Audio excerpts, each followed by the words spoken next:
Assalamualaikum warahmatullahi wabarakatuh. Kami kelompok 6 akan menjelaskan materi tentang ekspor, impor, dan prosedurnya. Sebelumnya terima kasih kepada Ibu Mima Nisma selaku dosen pengampu mata kuliah Perdagangan Luar Negeri. Assalamualaikum warahmatullahi wabarakatuh. Perkenalkan, nama saya Siti Hilwa Malika dengan NPM 2020 14500 786. Perkenalkan, nama saya Dewi Yana Putri dengan NPM 2020 14500 799. Perkenalkan, nama saya Muhammad Hafizur Rahman dengan NPM 2020 14500 771. Kami akan memaparkan 6 pembahasan. Di antaranya, pengertian ekspor, tujuan dan manfaat ekspor, prosedur ekspor, pengertian impor, tujuan dan manfaat impor, dan prosedur impor. Saya Muhammad Hafizur Rahman akan menjelaskan tentang pengertian ekspor. Apa sih ekspor itu? Ekspor merupakan kegiatan menjual barang atau jasa ke luar negeri. Penjual yang melakukan ekspor ini disebut dengan eksportir dan bisa berupa individu, lembaga, ataupun perusahaan. Kegiatan ekspor ini biasanya terjadi saat suatu negara sudah mampu memproduksi barang atau jasa dalam jumlah yang besar, serta kebutuhan dalam negerinya sudah tercukupi. Alhasil, terjadi kelebihan produksi barang tersebut yang bisa dikirim dan dijual ke luar negeri. Nantinya, negara akan menerima pemasukan yang disebut dengan devisa. Selanjutnya ada tujuan dan manfaat ekspor. Yang pertama, yaitu mengendalikan harga produk. Karena kelebihan produksi yang melimpah bisa menurunkan harga suatu produk. Dengan ekspor ini, harga suatu produk bisa menjadi normal. Yang kedua, yaitu menumbuhkan industri dalam negeri. Karena kegiatan ekspor ini bisa merangsang kelahiran industri-industri lain yang lebih besar. Yang ketiga, ada menambah devisa negara. Dengan menambah devisa negara ini, terbukanya peluang pasar baru di luar negeri sehingga menumbuhkan perluasan pasar domestik dan investasi ke depannya. Dan yang terakhir, yang keempat, ada memperbanyak lapangan kerja. Dengan memperbanyak lapangan kerja ini, kegiatan ekspor bisa menyerap tenaga kerja lokal dan alhasil bisa menekan angka pengangguran dan menurunkan kemiskinan.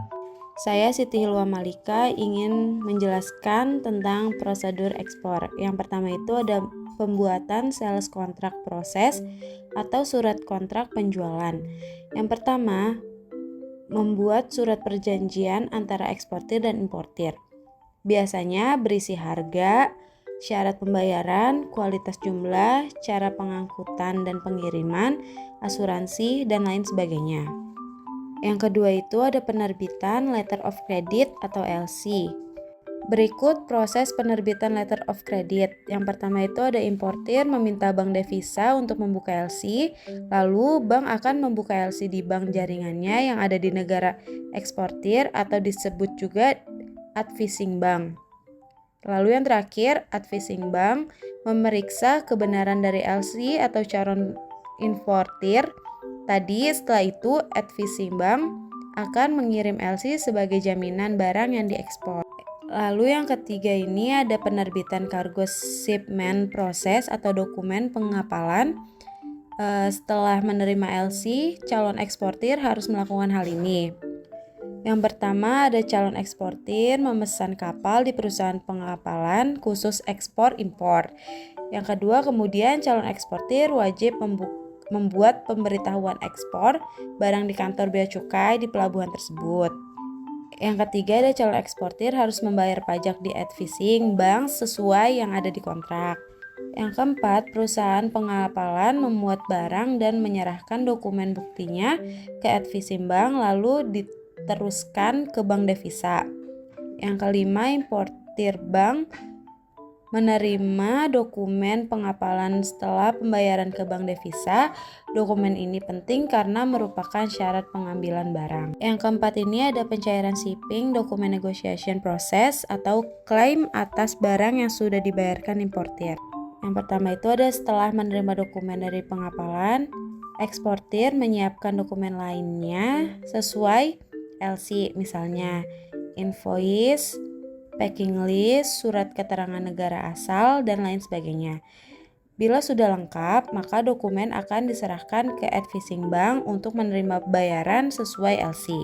Kemudian, Advisimbang memeriksa kelengkapan dokumen dan keakuratannya. Tujuannya untuk mengeluarkan uang pembayaran. Dokumen pengiriman barang yang lengkap akan dikirimkan ke bank devisa negara importir supaya mendapatkan uang pembayaran eksportir. Lalu, bank devisa memeriksa kelengkapan dokumen tersebut dan melunasi pembayarannya. Terakhir, bank devisa menyerahkan dokumen ke importir yang akan digunakan untuk mengambil barang yang diimpor. Pengertian import. Import adalah kegiatan pembelian barang atau jasa dari luar negeri. Biasanya impor dilakukan untuk mencari keuntungan. Caranya, Anda menjual kembali di dalam negeri dengan harga yang lebih tinggi. Pihak yang melakukan impor ini disebut dengan importir. Pembelian impor ini bisa berupa barang maupun jasa.